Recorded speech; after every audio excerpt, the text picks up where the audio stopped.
Welcome back to Cosmically Powerful Blerd. If you left off last time, we were talking about black mutants. And again, I'm Jay Wall. I'm Kilowatt. And welcome back. It's good to see everybody. If you remember where we left off, we talked about black superheroes, and that was from the 1947s. Lobo, again, if anybody was able to get some more information on that, or if you copped that copy before I did on eBay, let us know in the comments below.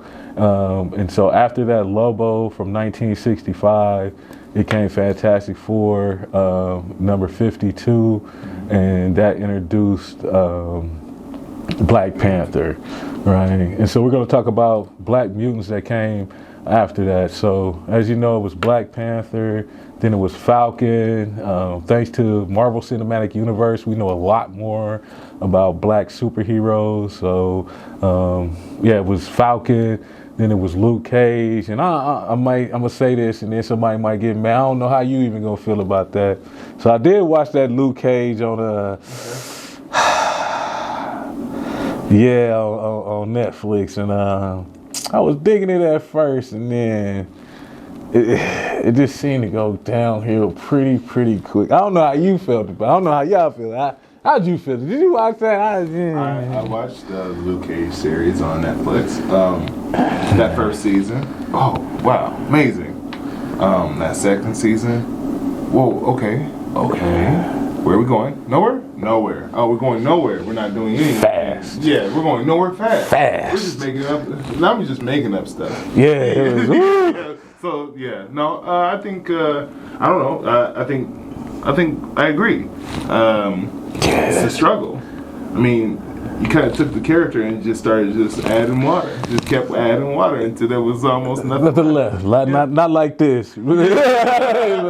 Yeah. And so that led us in an introduction into mainstream characters like Storm, right? And then Bishop, who, man, again, I love Bishop, man. I was introduced to Bishop. I don't know if you remember those old X-Men. This is the first character that I actually was able to relate to, because I was watching. I was like, oh, so there's a black one, and then he's from the future. Yeah. Oh, wow.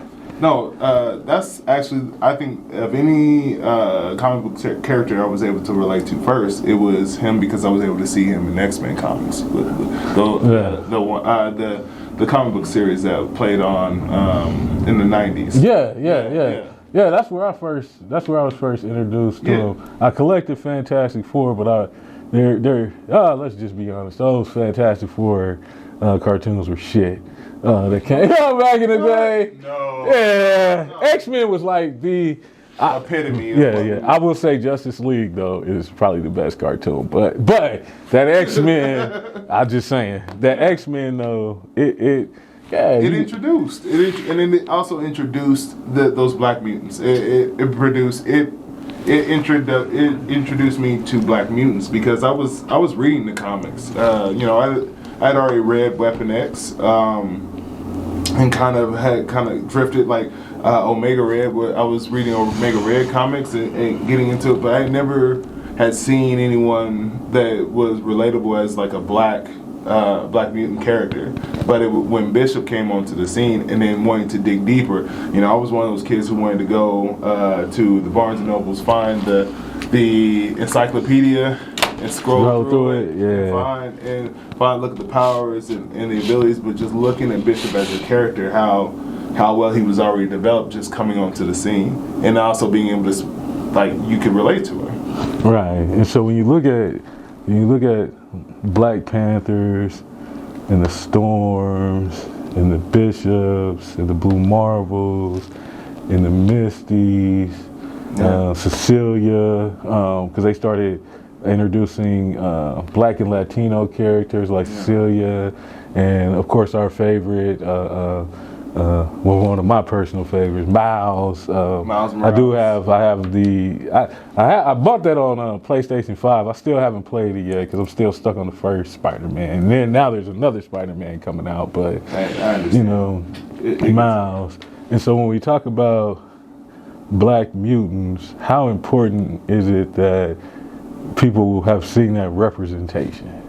Oh, I think it's, I mean, I'm just speaking from personal experience, being 8, sitting there watching X-Men, and how it actually, you know, the first character, let's be honest, the first character that I thought was Black, or even as he was drawn and how he looked, was Wolverine. Ah, yeah, look. Oh man, look, yeah. Rugged. Yeah. But it was trying to find a relatable character in the sense of visual representation first to start off, but then actually just getting into the characters, getting into Storm, and like her origin story, where she came from, like how proud she was of where she came from, it gave the characters more context because they were able to speak to their own origin stories. They had purpose, they had background, and their characters were actually developed. They weren't doing what MCU was doing to Black characters, like Darwin. Darwin is one of my favorite mutants because of the fact of his ability to pretty much kind of go with evolution, which means that So the fact that you're going to kill off one of the one of the strongest mutant characters, or even one more stronger archetypes for Black mutants in a movie, didn't speak to the depth of the character. So it becomes very important that they're introduced in comics, and why any young people who are wanting to even start reading comics, or interested in comic book characters, I tell them to go read the comics, because you got to learn the context behind some of these Black characters. Yeah, and as we continue to move forward, and we see Falcon transition to his role as Captain America, and then I believe the Iron Man, when we talk about I think there's going to be a war, and that was part of the comics, but it'll be introduced into the Marvel Cinematic universe, because as everybody knows, War Machine is the character is a Black character. Yeah. And then we all watched, and you can say whatever you want about how you felt about Ant-Man and the Wasp, and I mean, you got Goliath. Yeah. And then in that movie, Kang the Conqueror, he was purple in the comic. He was portrayed by again a Black man, Jonathan Majors, and I'd read an article recently where he's still in the Marvel Cinematic Universe. So as we move into, we in 2023 and move into 2024, being able to see more of these more Black characters. Yeah, especially these African American characters, because again, if you think about it, if you went from 1947 and that huge gap to December of 1965, right? Nothing. And there's nothing. And then here Marvel comes along, and then 52 issues in, someone's like, we should, and that, and I love Marvel to death, but even in that, he was a support character. He didn't have his own story. Arc. Yeah, until later on, and then people could go. And my partner had just bought Black Panther #1, but yeah, he didn't get his own story arc until then, and honestly, neither did Falcon, and neither a lot of these Storm didn't. They were sidekicks and side characters. Right, and so to see the development of these characters and these new mutants, and to hear people talk about characters like Blue Marvel, or for a little girl to sit up and watch a movie and see Storm. I love Storm to death. Like You know, even looking at the super intellectual characters that are coming out right now. So like Ironheart. Tony Stark's protege for Iron Man technology.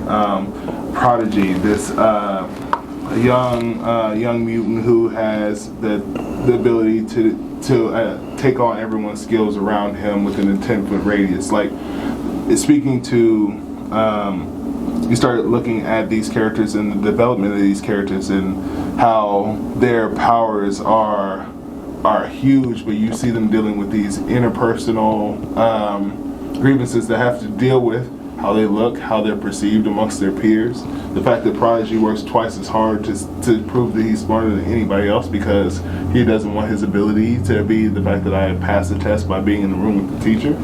So it also speaks to the black trope of we gotta work twice as hard or 3 times as hard to get ahead.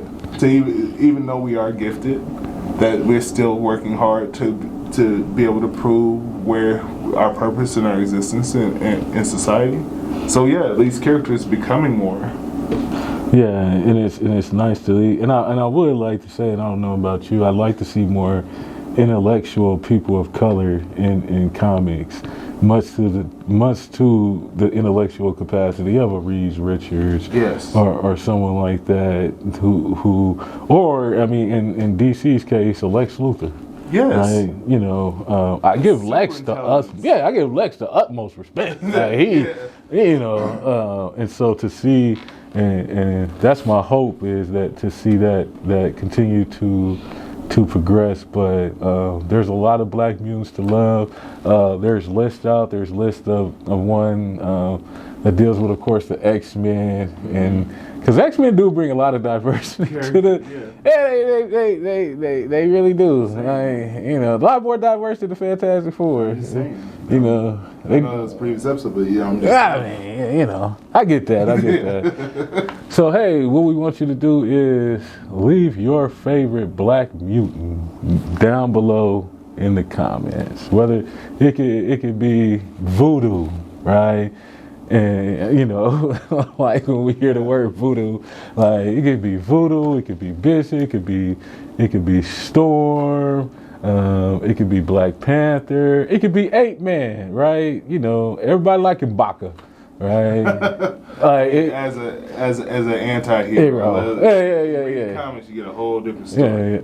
Yeah. Because they introduce people like Killmonger. Yeah. And you can say what you want about Killmonger, but he was driven. He was very driven. He was passionate too.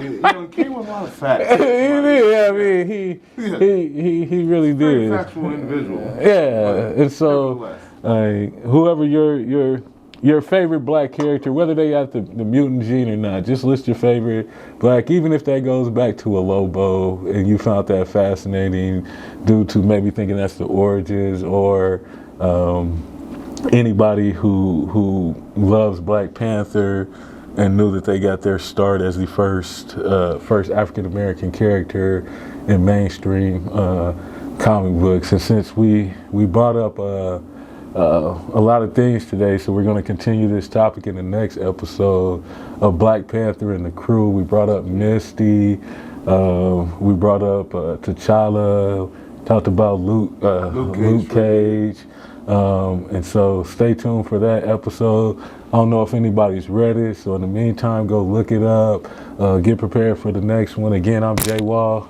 I'm Kilowatt. And thank you for watching Cosmically Powerful Blerd. We'll see you next time.